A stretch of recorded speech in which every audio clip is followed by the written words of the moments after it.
Call Paul Goldsmith. Thank you, Mr Chair. I suppose it is the opposition's role to talk down New Zealand's prospects in some respects, but I've certainly observed over the years that the better leaders avoid that trap and talk up New Zealand's prospects and talk about the positive things. And it is painful. It is painful to listen to the moral sanctimony and moral superiority coming from the other side about how wonderful they are, and yet this is the crowd who are engaging, even as we speak, in a very questionable approach in Auckland and around immigration and around different groups of people coming to this country wanting to make their life and invest in this country, and the dog whistle is blowing from the other side of the House, and yet they come here with all the moral sanctimony of the Greens telling us how we should and shouldn't be doing things. Look, getting back to this question of economic development, here we are in an economy which is going well. I was in the Taranaki a couple of weeks ago. What a paradise.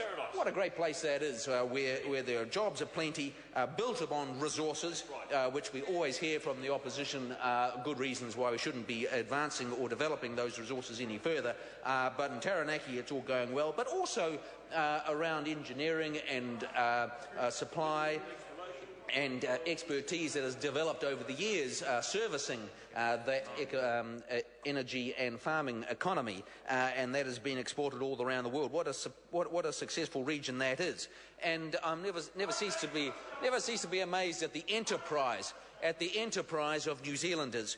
They get out and they do things, and they employ people, they come up with ideas, and what they need is, most of all, is for the government to get off their backs and out of their pockets. And what they certainly don't need is for the government to come along and say, I've started off with nothing, I've built a business from nothing, from my own ingenuity, out of the back garage, I've toiled hard, I've mortgaged the house to the hilt, I've built a business, we've survived all the depredations of the tax man, we've dealt with competition from overseas, and 10 years later I'm ready to retire, I've built my business, and whammo, boomfa, you've got a capital gains tax to pay for all your hard-earned efforts. And somehow that is supposed to be encouraging enterprise. What a strange approach that is to me. I've never been able to understand it.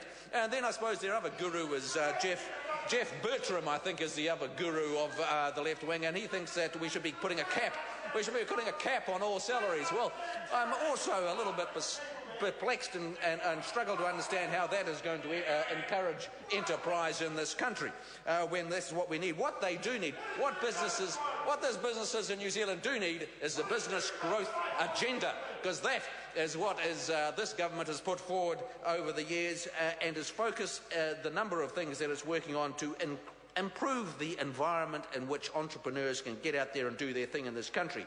And those aspects of the business growth agenda, I might just remind the House, export markets, increasing exports by increasing our access to markets. There's no good having a brilliant idea if you can't actually sell your products around the world because you're facing high tariff rates. And so this government, and particularly Tim Grosser, has been indefatigable in its efforts to go out there and find new markets and pursue trade negotiations.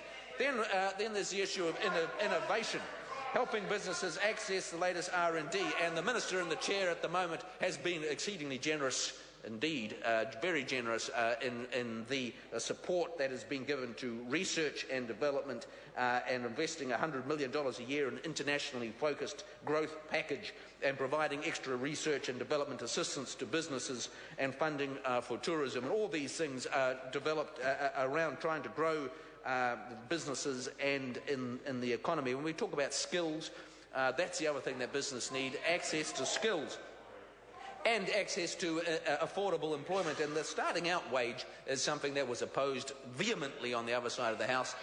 And yet, what are we seeing from that greater employment of young people, giving people a chance to get into their foot in the door and have a job? When I was a youngster on a lower wage, had the opportunity to go out and work worked down at the markets at 3 o'clock in the morning. I wasn't paid as much as the adults, and I probably wasn't worth as much. But I got out there delivering the Indian vegetables and the tomatoes and advancing the economy as in the little way that I could. And those opportunities have been taken off young people.